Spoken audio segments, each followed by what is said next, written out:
Vous êtes de plus en plus nombreux à nous suivre et à participer à l'évolution de la chaîne Afrique N24, et sincèrement nous tenions à vous en remercier. Nous lisons tous vos commentaires qui enrichissent le débat et vraiment nous vous demandons de nous soutenir, en aimant les vidéos pour une large diffusion, et pour continuer à avoir une ligne éditoriale indépendante, et vous proposer de nouvelles émissions toujours de plus en plus enrichissantes. Ne restons pas passifs, soyons actifs. Merci et à bientôt.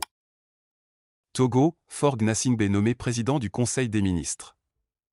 Avec l'adoption de la nouvelle constitution, le Togo évolue vers un régime parlementaire.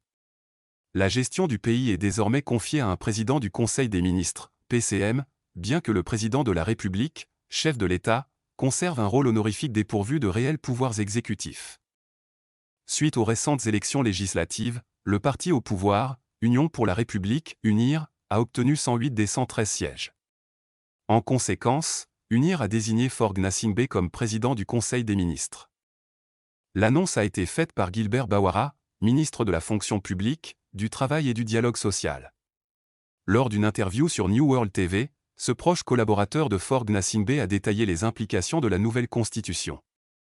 Faure Gnassingbé, premier président du Conseil des ministres. D'après l'article 50 de la nouvelle constitution togolaise, le président du Conseil des ministres est le chef du gouvernement, préside les conseils des ministres et détient le contrôle de l'administration publique, de l'armée et des forces de sécurité. Il détermine et conduit la politique de la nation. Le texte constitutionnel stipule que le président du Conseil doit être le chef du parti politique majoritaire ou de la coalition majoritaire à l'Assemblée nationale.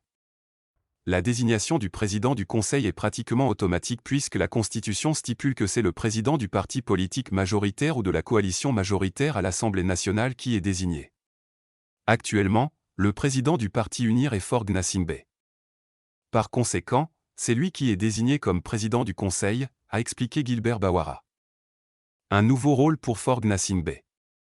Le ministre a également précisé que l'Assemblée nationale devra saisir la Cour constitutionnelle pour la prestation de serment du président du Conseil des ministres.